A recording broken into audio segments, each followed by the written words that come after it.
Друзья, привет!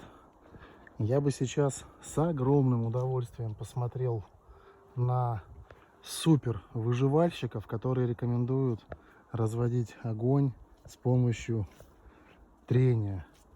Причем рекомендуют это делать, и показывают, что это легко, и рекомендуют это делать для обычных пользователей, для обычных людей, кто пошел в лес, там грибники какие-нибудь еще и так далее.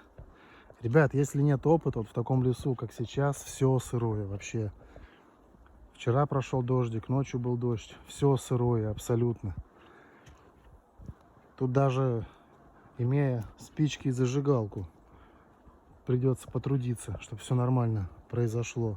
Не говоря уже о каком-то трении. Делайте выводы.